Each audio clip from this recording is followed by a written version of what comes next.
Bien, lo decíamos, si hay algo que hay que tomar absolutamente en consideración y generar todas las políticas públicas que permitan que el desconfinamiento se haga de manera efectiva y que no afecte la salud de la población es justamente el transporte, porque genera aglomeraciones. Se ha dicho hasta el cansancio, y ayer expertos de justamente del área del transporte decían que se había improvisado el plan de transporte público en el primer día de transición en Santiago. Estamos en línea con el doctor en transportes y académico de la Universidad Católica de Valparaíso, Franco Basso. Franco, ¿qué tal? Buenos días. Hola, ¿qué tal? Buenos días, Mirna. Buenos días, Mauricio. ¿Qué tal, Franco? Franco, ¿coincides entonces en que el plan, digamos, de transporte público que se expresó ayer en este primer día de transición en Santiago fue improvisado, débil, pasivo, como consideran algunos expertos? Sí, de hecho yo fui uno de esos expertos que calificó de esas tres adjetivos el plan.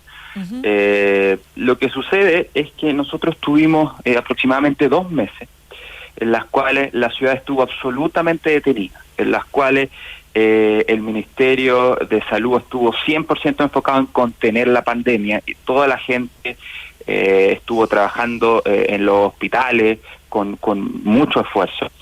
Y durante esos 2 meses, lo que uno hubiese esperado de un Ministerio de Transporte que se adelanta a los problemas, y también obviamente otros ministerios, es que se hubiese hecho un plan robusto que tomara en consideración qué es lo que iba a ocurrir cuando comenzara el desconfinamiento, que era esperable, la verdad, porque es lo que está sucediendo en otras ciudades del mundo. Y la verdad es que el plan de movilidad que presentó el Ministerio de Transporte, primero que nada se presentó apenas 3 días antes de que comenzara el desconfinamiento. Por lo tanto, no hubo espacio para poder discutir con actores sociales con respecto a su relevancia.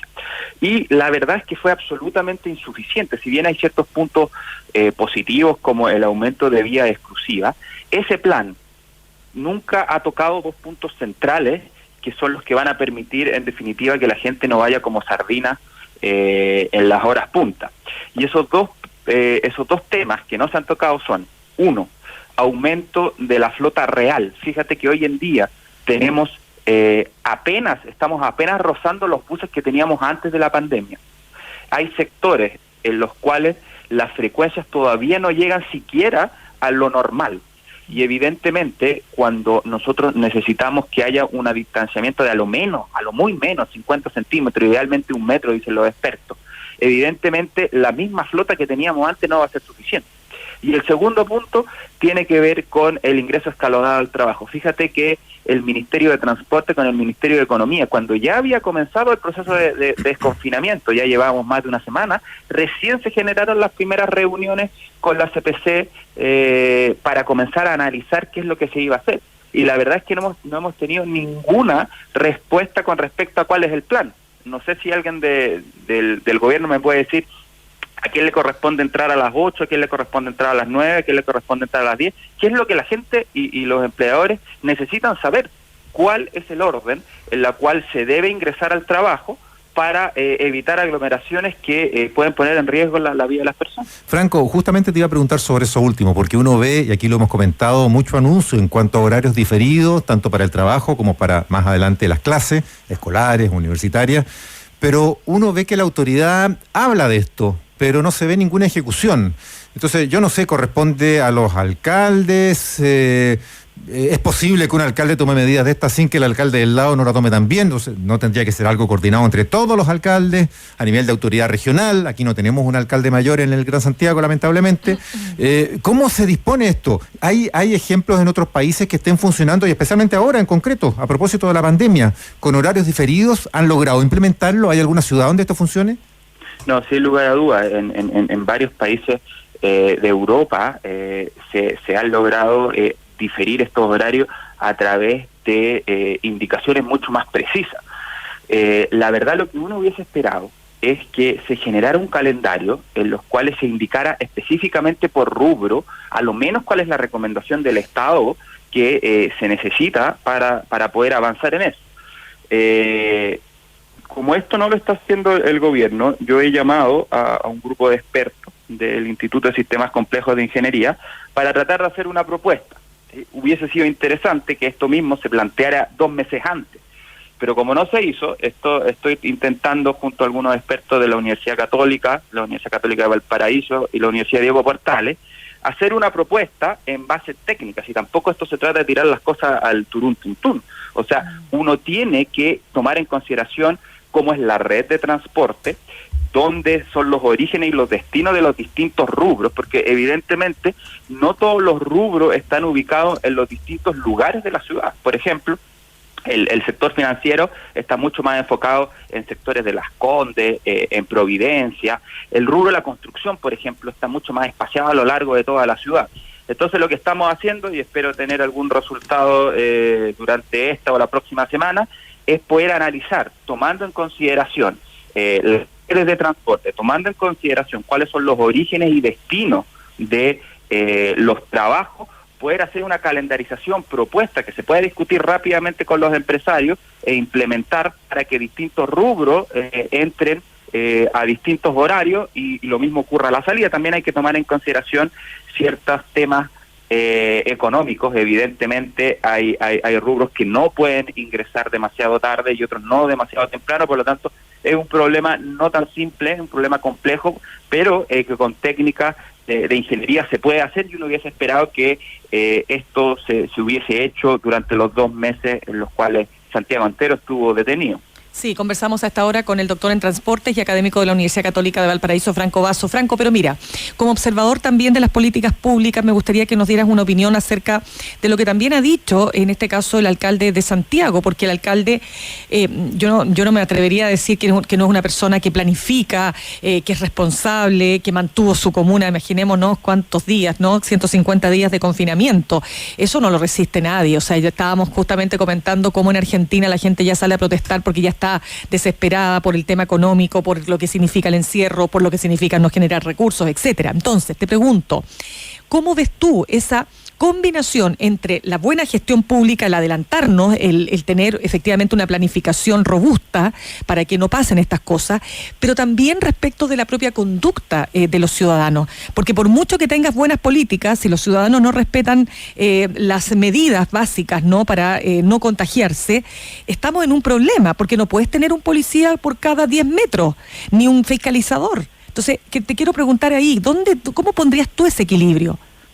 Sí, yo estoy de acuerdo. Si es que el Estado y el gobierno hace todo lo que se debe hacer, lo que han dicho distintos expertos, y este tema del ingreso escalonado, si bien lo hemos empujado con fuerza, hay una serie de otros expertos de otras áreas, no solamente de transporte, sino también de economía, que lo han empujado fuertemente. Si el Estado hace todo lo que tiene que hacer y hay una programación con respecto a este tema, con respecto al transporte público y quizás con otros temas asociados más a temas de salud, evidentemente, si luego las personas no le hacen caso a ese tipo de situaciones, bien, el gobierno ya puede decir que se hizo todo lo que debía, pero fíjese bien que a este minuto hay una serie de medidas, particularmente la que conversábamos antes, que todavía no se hace. De todas formas, aquí el llamado también es a intentar apelar a las personas a que esto se trata de un problema grave, se trata de la pandemia más grave de los últimos 100 años, y por lo tanto, si bien han faltado cosas desde el Estado, claramente esto también va a solucionarse siempre y cuando tengamos sentido de realidad, que somos nosotros mismos quienes tenemos que cuidar, y evidentemente en el mall chino, por ejemplo, claramente da cuenta de que hay mucha gente que no necesariamente está tomándole el peso a la situación. Nadie le dice a la gente que no salga, si evidentemente, como dices tú, este es un proceso pesado. Fíjate que Santiago Centro tuvo una de las cuarentenas más largas del mundo. El tema es salir de manera inteligente. Y si yo, por ejemplo, soy una persona que ve y se acerca al chino, por ejemplo, y ve esa aglomeración, digo, bueno, quizás vengo algunos días después o voy a buscar algún otro negocio que no tenga esta aglomeración, pero estar detenido esperando en una fila tan grande, tan aglomerado, como lo que se vio en las imágenes, claramente es como que la gente no le tomó el peso a lo que está ocurriendo. Entonces, pero tampoco la gente del mall, porque imagínate la cantidad de gente que entró, que era por sobre el aforo permitido. No sé, lugar de dudas, pero lo que decía la persona que estaba a cargo del mall chino es que se vieron sobrepasados, que ellos tenían protocolos para contar personas, pero la gente no le hacía caso. Y evidentemente cosas como esa pueden ocurrir. Y evidentemente, como decías tú, es muy difícil poder tener fiscalización en todas partes. Y fíjate que al final en cada tienda, en cada bus, en cada lugar en la calle, es algo que debiese estar fiscalizándose. Y va a tener que, como decías tú, una vez que están todos los protocolos hechos, apelarse mucho a la autorregulación de las personas. Sí, y lo otro, Franco, es el reforzamiento positivo de medidas alternativas. Es decir, por ejemplo, en estos meses se ha hablado mucho de la gran alternativa de la bicicleta. En el mundo es un fenómeno mundial de la pandemia, porque en muchas ciudades también de Europa y de otras latitudes se ha incentivado naturalmente el uso de la bicicleta, y hay políticas públicas de autoridades locales en todas partes que están favoreciéndolo. Y aquí se han abierto en estos meses también una serie de ciclovías que ahora han aparecido pintadas de azul y que no estaban, que tienen que ver también con decisiones que se han tomado en este contexto. Y ayer vimos, a propósito de Mall Chino, también aglomeraciones en las bicicleterías de Santiago, que reabrieron, Santiago Centro, y mucha gente con el 10% de los fondos de pensiones fue a comprar bici. Una buena señal esa, interesante. Sí, bueno. Pero aquí muchas veces se piensa, no, es que Santiago es demasiado extenso, entonces es inconcebible que alguien viaje de Maipú al centro en bicicleta, o quiere decir al sector oriente, y además en declive. Pero es que en las otras ciudades no es necesariamente así, pues. Cuando uno ve Europa o ve Japón o ciudades chinas, las bicicletas están estacionadas en las multimodales, en las estaciones de metro, porque la gente hace tramos en bicicleta, tramos en transporte público, y así acotas tu tiempo de exposición al hacinamiento en el transporte público, y si todos hacen lo mismo en distintos sectores de la ciudad, el transporte público se descongestiona. ¿Qué hay de eso, Franco, como política pública, sí, pero full? Porque ha habido declaraciones otra vez, pero poca acción parece, ¿no? Sí, Mauricio, tú das exactamente en el clavo con el uso de la bicicleta. El uso de la bicicleta en general no es para todos los viajes y tampoco es para todas las personas. Lo que sí hay que tratar de incentivarla lo más posible, porque efectivamente si un viaje bicicleta se realiza, por ejemplo, para poder llegar al metro y luego continúo en metro y termino mi viaje en bus, ese primer tramo que en vez de hacerlo en un bus, lo hice en bicicleta, ayudó a que ese bus tuviese una persona menos. Exactamente. Y eso hay que hacerlo lo que más se pueda. Y evidentemente esto no es algo que empiece de ahora. Debiese avanzarse mucho más a poder tener una movilidad sustentable que permita diversificar las maneras en las cuales las personas se mueven en la ciudad.